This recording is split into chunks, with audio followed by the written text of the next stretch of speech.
빨리 속독하기가 힘들어서 그냥 문장을 그대로 복사 붙이기 한 것만 봤을 때 41%가 나왔습니다. 여기에 단어를 좀 바꾸거나 하면 50%가 넘어설 것으로 보입니다. 자, 여러분, 국민의힘에 삼선의 여성 의원이 한 분 계십니다. 김희정 의원이라고. 삼선인데 익숙치 않은 이유는 이분이 2004년인 17대, 2012년인 19대, 그리고 2024년인 22대 이렇게 띄엄띄엄 의원 생활을 하셔서 그럴 거예요.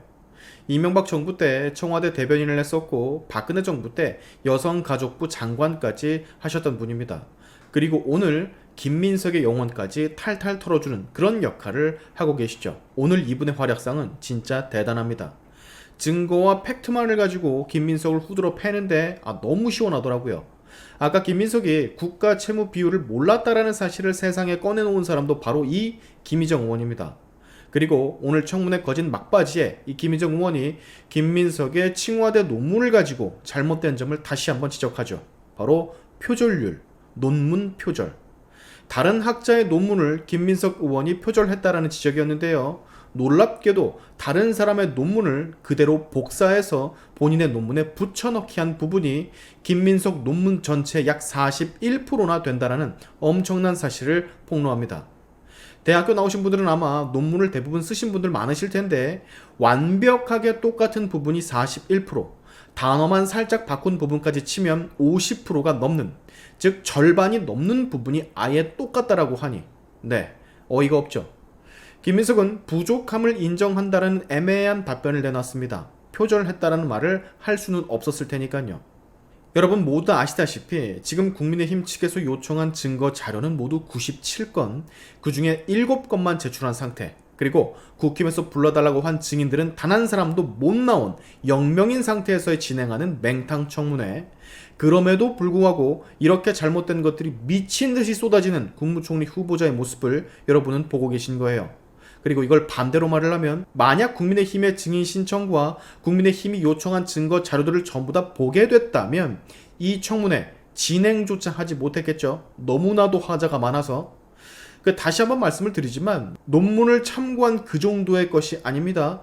그냥 아예 다른 사람의 논문을 그대로 복사를 해서 본인의 논문에 붙여넣은 게 논문 전체의 41%가 된다는 거예요. 글자 단어 하나만 바꾸게 되면 비슷한 부분이 50%가 넘어가고, 대충 어떻게 논문을 썼는지 다들 짐작이 가실 겁니다. 지금부터 이 김희정 의원의 김민석을 탈탈 털어주는 모습을 여러분 보실 텐데 내일도 기대가 됩니다. 증거도 채택 못하고 증인도 못 부르는 상태에서 사상 최고로 문제 있는 청문회가 진행되고 있으니 온전한 상태였다면 아마 김민석 뼈도 못 추렸을 겁니다. 지금부터 해당 영상 같이 보시죠. 네, 김희정입니다. 계속해서 후보님이 답변을 하시는 과정에 있어서 진짜 계속 주장만 하시는 것 같아요. 논문 펴주세요. 예. 아까 논문 관련돼서 이제 저기 직접 후보님이 사인하신 거 맞으시죠? 네, 왼쪽에 있는 네. 사인이 제 사인입니다. 왜냐하면 논문의 내용 관련해서 위원장님으로부터 질의가 있었는데 그때 논문에 자부심을 가지고 있다, 고민해서 성의 있게 썼다라고 말씀하셨기 때문에 제가 논문을 살펴봤습니다. 50페이지 논문 중에서 본문에 해당되는 거는 45페이지더라고요. 다음 페이지 보실까요? 예. 혹시 이 논문을 알고 계세요? 엘림 첸 앤 안드레스가 쓴 이 잘 모르겠습니다. 잘 모르겠습니까? 네. 그러면 다음 논문 보시겠습니다. 이거 rightness는 아시죠? 인권 관련돼서 활동하는 제가 단체입니다. 지금 기억을 못하는데 아마 저 논문을 쓸 때 혹시 관련돼서 봤을 수 있는 논문일 수 있는데 제가 지금 정확하게 다 기억은 못하겠습니다. 예, 논문은 기억 못하시더라도 인권 관련돼서 그 UN 난민기구에서 늘 보고서 의뢰해서 쓰는 단체가 rightness입니다. 저기 보시면 다음 세 번째 논문 CRS의 권위에 대해서는 알고 계시죠? 네, 그런데 예. 저 것이 지금 지적하신 2017년 9월 26일자 네. 페이퍼를 제가 봤는지는 확인할 수 없습니다. 네, 다음 또 보겠습니다. 역시 UNHCR 논문입니다. 그래서 다 기억이 없으시고 잘 모르겠다고 말씀을 하셨는데요. 그렇게 말씀드리지 않았습니다. 그러면 어떻게 말씀하셨습니까? 제가 아는 것은 아는 대로 확인하지 못한 것은 확인하지 못했다고 네, 말씀드렸기 알겠습니다. 때문에 다음 보겠습니다. 그렇게 성의 있다고 하신 논문 카피킬러에서 돌렸습니다. 제가 빨리 속독하기가 힘들어서 그냥 문장을 그대로 복사 붙이기 한 것만 봤을 때 41%가 나왔습니다. 여기에 단어를 좀 바꾸거나 하면 50%가 넘어설 것으로 보입니다. 그런데 앞서 제가 말씀드린 그 4가지 논문에서 거의 복붙을 했습니다. 보여드리겠습니다. 예, 각 주부터 점 하나까지도 복사 붙이기를 했습니다. 넘겨보겠습니다. 자, 이게 첫 번째 논문입니다. 최앤이 쓴 그 난민 관련된 그 레퓨지 로우 학술 논문에 적혀 있는데요. 제가 이게 시작하는 문장의 일부로 양쪽에 표시를 같이 했습니다. 각주 표시도 같이 했습니다. 전체 페이지 전체 복사입니다. 다음 페이지 또 보겠습니다. 예, 다음 페이지도 전체 그대로 복사입니다. 네, 또 다음 페이지 보겠습니다. 다음 페이지는 전체 복사가 아니라 저 칼라한 세 부분만 복사입니다. 예, 다음 페이지 보겠습니다. 예, 마찬가지입니다. 그대로 복사엔 붙이기가 그 김인석 후보님의 첫 논문 처음부터 지금 계속 4, 5, 6, 7 다 복사 붙이기입니다. 예, 두 번째 논문입니다. 제가 이제 이 부분이 라이트넷이라고 소위 이제 권위 있게 유엔에서 의뢰해서 보고서 분석하는 그 논문인데요. 여기도 마찬가지입니다. 전체 페이지 그대로 복사엔 붙이기를 했습니다. 다음 페이지도 오겠습니다. 마찬가지입니다. 딱 하나 단어 하나 바꿨더라고요. however를 meanwhile로 단어 하나 딱 바꿨습니다. 네, 다음 넘기겠습니다. 예, 똑같습니다. 역시 제가 시작하는 거를 표시하기 좋게 그대로 문장 그대로 시작하는 구문했고 역시 페이지 전체 복사입니다. 예, 넘기겠습니다. 예, 역시 그대로 복사입니다. 보기 쉬우라고 문장 시작 구절 절 바꾸는 거 표시하기 위해서 제가 저렇게 해뒀습니다. 다음 넘기겠습니다. 예, 세 번째는 이제 US CRS 보고서에서는 이렇게 전체 복사는 요 정도 발견했고요. 나머지는 그냥 수치 조금 변화라는 정도입니다. 또 넘겨보겠습니다. 역시 세 번째 논문에서 카피한 수준입니다. 예, 세 번째 논문에서 그대로 복붙한 겁니다. 네 번째 논문, 예, UNHCR께서 그대로 복사 붙이기 한 겁니다. 예, 그래서 4가지.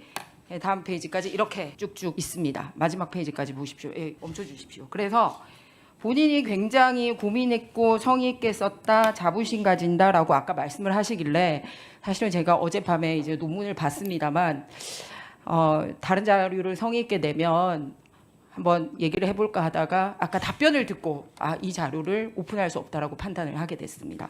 자, 이 부분에 대해서 본인이 아드님이 표절방지 교육 의무화 동아리 활동을 하고 그래서 아드님이 표절방지법 발의하는데 함께 발의를 하신 걸로 알고 있습니다. 그리고 아까 답변 중에 아드님과 함께 이 동아리 관련돼서 소통을 꾸준히 한다라고 하는 답변까지 있었습니다. 말씀해 주시기 바랍니다. 네.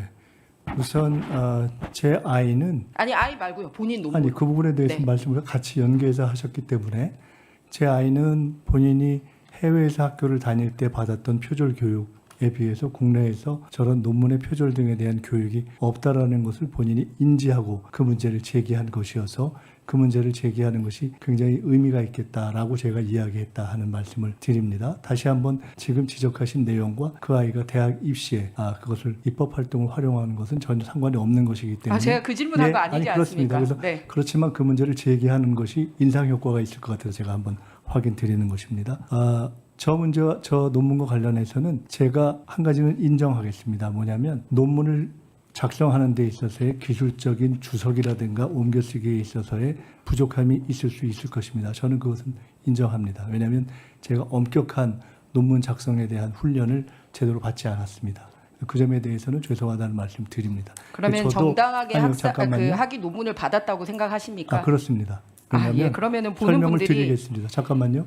죄송합니다. 제가 계속 설명을 좀 질의하겠습니다. 드려도 될까요? 시간 때문에 그 교육부 가이드라인에 한 가지만 표절 말씀드려도 기준이 될까요? 있더라고요. 그래서 그 표절 예방 교육까지 하시겠다고 법안을 내신 분이기 때문에 아마 교육부 가이드라인에 표절 기준을 잘 아시리라고 생각합니다. 그냥 무단 인용하거나 어저리 동일한 경우 뭐 이런 건데요.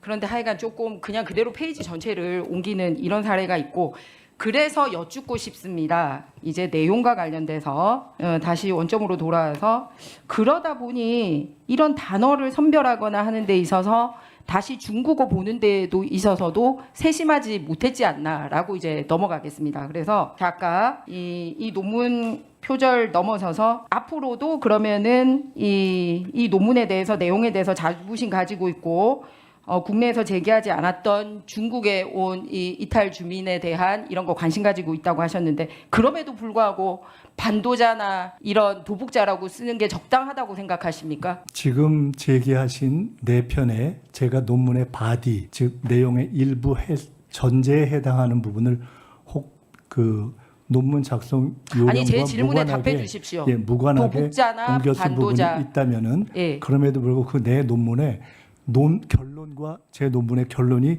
같은지도 확인해 줬으면 좋겠다는 말씀을 드립니다. 왜냐하면 저는 저와 같은 죄송합니다만 결론을 제 질의 시간에 답을 예. 좀 해주십시오. 앞으로도 그런 도북자나 그 말씀을 반도자라는 단어를 드리겠습니다. 쓰실 거냐고 제 논문과 여쭙습니다. 같은 결론을 다른 어떤 논문에서 본 적이 없기 때문에 그 논문의 결론과 방향에 대한 독창성에 대해서는 여전히 같은 생각을 가지고 있습니다. 그리고 그것을 옮기는 번역 과정에서의 반도자와 도북자 문제는 저 논문의 내용과 상관없는 아까도 말씀드렸던 번역 과정에서 생기는 용례의 예이기 때문에 논문의 내용 또는 흔히 비판하고 있는 반도자 도북자를 배신자라고 주장하는 것과는 전혀 다른 문제다 이렇게 생각합니다. 그래서 앞으로도 계속 쓰시겠냐고 여쭙습니다.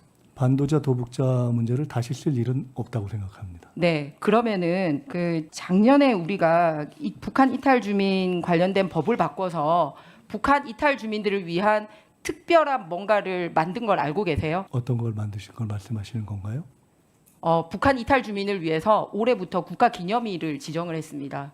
혹시 며칠인지는 기억하십니까? 그 날짜는 모르고 네, 7월 있습니다. 14일입니다. 우리가 작년에 여야가 합의를 해서 이 문제에 상당히 관심이 많으시면 그 법에 나오는 내용이 이 논문의 내용과 상당히 일치합니다. 왜냐하면 그 제3국으로 해외로 망명한 북한 이탈 주민들이 본인의 의사와 반하게 이제 북한으로 송환되는 부분에 대해서 특히 우리는 거기서 중국이라고 지정하지 않았지만 중국을 염두에 두고 만든 법입니다. 그래서 그들에게 공식적으로 우리나라 정부가 도울 수 있는 기반을 만든 법입니다. 제 생각에 정말로 이 논문에 심혈을 기울였다면 그 법이 통과될 때 굉장히 본인의 논문과 연장선상이 있기 때문에 기념비적으로 기억을 할 것 같아요. 그리고 그 연장선상에서 북한 이탈 주민들을 위한 국가기념일 제정까지 우리가 작년 겨울에 한 바가 있습니다. 그래서 저는 그런 수많은 다른 단어가 있는데도 중립적인 단어를 영어에서는 썼다라고 얘기하면서 중국어에서는 그렇게 쓰지 못한 거에 대해서 굉장히 유감스럽게 생각을 하고요. 이거는 앞서 우리 의원님들이 광주 민주화 운동이라는 좋은 단어를 놔두고 광주 땡땡 이런 다른 단어를 쓰면 그런 것과 동일한 거라고 생각을 합니다. 2010년에 제가 썼던 논문의 내용이 의원님께서 말씀하신 작년에 우리 국회에서 법으로 반영된 것이고 내용이 유사해서 의미가 있었다 이렇게 말씀하신다면 제가 2010년에 제기했던 방향이 역시 옳은 것이 아니었는가 이런 생각을 다시 한번 해보게 되고요. 역시 다시 한번 도북자 문제에는 저는 앞으로 쓸 일이 없습니다만은 그때나 지금이나 지금 말씀하시고 오해하실 수 있는 그런 용례로 쓰이지 않았다는 점을 말씀드립니다.